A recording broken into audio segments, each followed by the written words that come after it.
네, 지금 이 시각 여러분이 주목할 만한 이슈 살펴보겠습니다. 올해 장마철에 폭우 걱정이 컸는데요. 연일 해만 쨍쨍합니다. 오늘 경남 밀양에선 올여름 들어 처음으로 낮 기온이 38도를 웃돌았습니다. 당분간도 장마 소강 속에 폭염이 계속될 것으로 보이는데요. 다음 주에도 내내 장맛비가 내리지 않을 걸로 전망됩니다. 김동혁 기자입니다. 연일 폭염의 기세가 강해지고 있습니다. 경남 밀양에선 낮 기온이 38.3도까지 치솟아 올여름 들어 첫 38도를 웃돌았습니다. 경남 합천 37.7도, 경북 경주 36.6도로 영남 지역을 중심으로는 기온이 크게 올랐습니다. 강원도 삼척시에 설치된 자동 기상 관측 장비에서도 38.1도가 관측됐습니다. 전남 여수와 경남 고성, 부산 서부와 울산 동부 등에는 폭염경보가 추가로 발령됐습니다.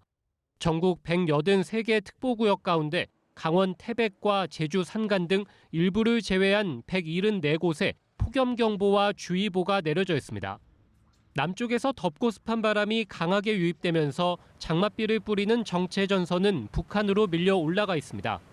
당분간도 장마 소강 속에 우리나라는 습도 높은 무더위가 계속될 전망입니다. 북태평양 고기압이 버티고 있으면서 고기압 가장자리를 따라 고온다습한 남서풍이 유입되기 때문입니다. 고온다습한 남서풍이 유입되면서 최고 체감온도가 33도 내외에 폭염경보가 발효된 지역은 35도 내외로 올라 매우 무덥겠고요. 기상청의 열흘 예보에 따르면 다음 주에도 내내 장맛비가 내리지 않을 걸로 전망됩니다. 한여름 폭염이 예년보다 일찍 시작한 만큼 수분을 자주 섭취해 온열 질환에 걸리지 않도록 주의가 필요합니다. 연합뉴스TV 김동혁입니다. 폭염이 강타한 포르투갈 해안가에서 보기 드문 두루마리 구름이 관측됐습니다. 지표면의 높은 기온 탓에 발생한 이례적 현상입니다. 한편 스페인 바르셀로나는 100년 관측 이래 역대 가장 더운 6월을 기록했는데요. 유럽에서도 기록적인 폭염이 이어지고 있습니다. 세계기상기구는 이번 폭염이 일시적 기상 이변이 아닌 새로운 기후 현실이라고 경고했습니다. 이지윤 기자입니다. 바다 위로 거대한 두루마리처럼 말린 구름이 펼쳐져 있습니다. 마치 쓰나미가 금방이라도 덮쳐올 듯한 착각을 불러일으키는 모습입니다. A velocidade que o nevoeiro veio estava céu limpo. Minuto. 기록적인 폭염이 지속되며 포르투갈에서 보기 드문 현상이 나타난 겁니다. Esta formação ocorreu de uma forma mais simples, o processo devido à movimentação, portanto, da brisa marítima que surge durante o entardecer e o início da noite, mas devido a altas temperaturas na superfície terrestre, não conseguia evoluir para o interior, portanto, e ficava sitiada e a rodar sobre ela mesma, né? E, portanto, formando um rolo constante. 이날 포르투갈 일부 도시는 역대 6월 최고 기온인 섭씨 46.6도를 기록했습니다. 이웃나라 스페인도 폭염에 몸살을 앓기는 마찬가지입니다. 스페인 남부 엘그라나도에서는 46도까지 수은주가 치솟고 바르셀로나는 관측 이래 역대 가장 더운 6월을 기록했습니다. 스페인 노동부 장관은 소셜미디어에서 폭염 기상경보가 발령되면 업무량을 줄이거나 업무일을 변경할 수 있다고 밝혔습니다. 유럽을 강타한 이상기후 탓에 사람뿐 아니라 동물도 고통받고 있습니다. Die Eisbombe haben sich natürlich trotzdem schmecken lassen, gerade wenn da so Leckereien drin eingefroren sind. Und da ist man dann auch mal ein bisschen aktiver an solchen Tagen. 영국 야생여우 보호단체인 폭스 프로젝트는 여우가 적응력이 뛰어난 동물이지만 더운 날씨가 지속되면 탈수 등 심각한 문제를 일으킬 수 있다고 밝혔습니다. 세계기상기구는 이번 폭염이 일시적 기상이변이 아닌 새로운 기후 현실이라며 인류는 폭염과 함께 살아가는 법을 배워야 한다고 경고했습니다. 연합뉴스TV 이지윤입니다. 강릉 방향 대관령 휴게소 식당에 차량이 돌진해 16명이 다쳤습니다. SUV 차량이 유리문을 뚫고 앉아있던 손님들을 그대로 덮치면서 자칫 대형 참사로 이어질 뻔했는데요. 경찰은 80대 운전자를 교통사고 처리 특례법 위반 혐의로 입건하고 정확한 사고 경위를 조사하고 있습니다. 보도에 전동훈 기자입니다. 휴게소 한 식당에서 손님들이 식탁에 앉아 식사를 하고 있습니다. 갑자기 흰색 SUV 차량이 유리문을 부수고 안으로 돌진하더니 식당 안에 있던 사람들을 그대로 덮칩니다. 차량은 주방 쪽까지 밀고 들어갔는데 멈춘 후에도 잠깐 뒷바퀴가 헛도는 모습이 보이고 식당은 순식간에 아수라장이 됐습니다. 사고는 오전 11시 30분쯤 영동고속도로 강릉 방향 대관령 휴게소에서 발생했습니다. 이 사고로 16명이 다쳤고 이 가운데 3명은 중상, 7명은 경상을 입었습니다. 경상자 중에는 국제 여름학교에 참여한 외국인도 포함된 걸로 전해졌습니다. 식당 안에서 앉아있던 이용객들을 덮치면서 자칫 다수의 사상자가 발생할 수도 있었던 대형 참사로 이어질 뻔했습니다. 운전자는 80대 여성으로 동승자 1명과 함께 주차를 시도하다가 사고를 낸 걸로 알려졌습니다. 경찰은 운전자가 주차 중 가속 페달을 브레이크로 착각해 잘못 밟은 걸로 보고 있습니다. 주차장에서 인도로 들어가서 식당 안으로 들어간 사고이기 때문에 교통사고 처리 특례법 위반으로 입건해서 조사 중에 있습니다. 다만 운전자의 음주나 약물 복용 정황은 없는 걸로 확인됐습니다. 경찰은 운전자 A씨와 목격자 등을 상대로 정확한 경위를 조사하고 있습니다. 연합뉴스TV 전동은입니다. 6월 소비자 물가 상승률이 2달 만에 다시 2%대를 보였습니다. 지난 1월 이후 가장 높은 상승폭인데 특히 먹거리 물가가 불안한 모습인데요. 가공식품을 중심으로 물가 상승을 이끈 겁니다. 정부는 먹거리 할인 지원과 농산물 가용 물량 확대 등을 통해 물가 안정에 총력을 기울일 방침입니다. 보도에 김준하 기자입니다.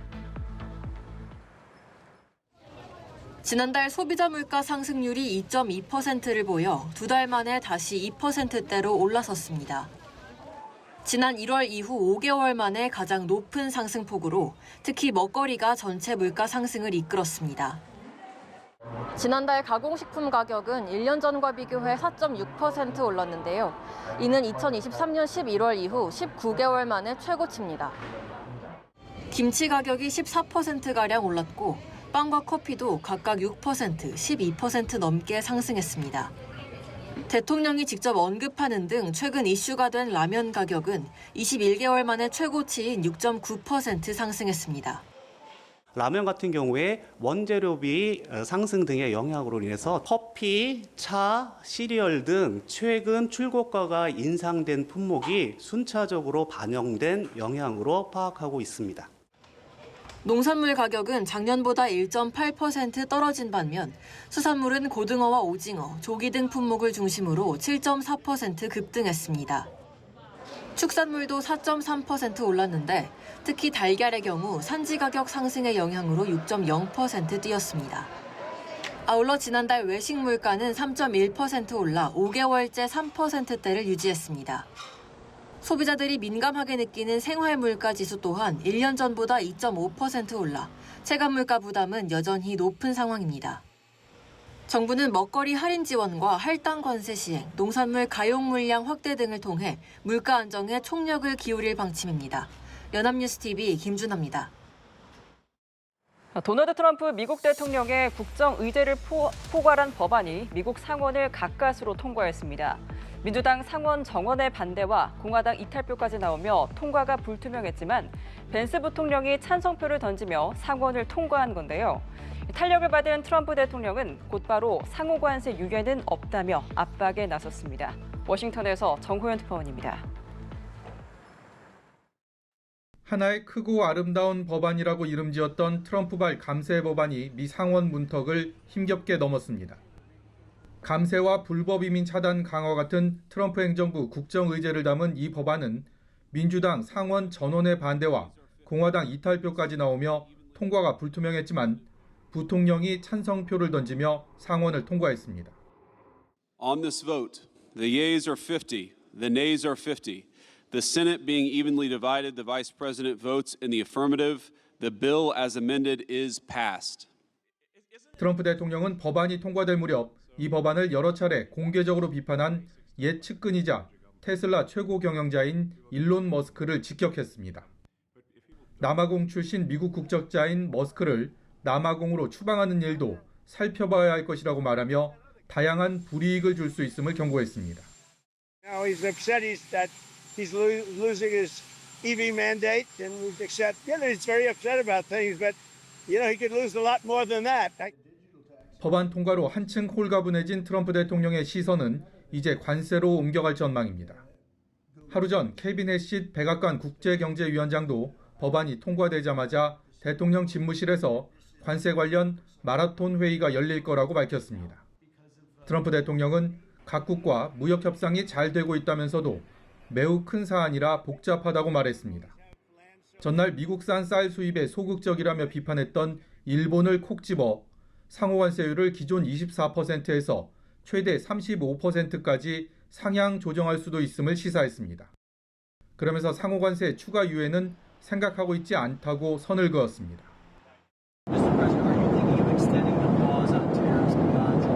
No, I'm not thinking about the pause.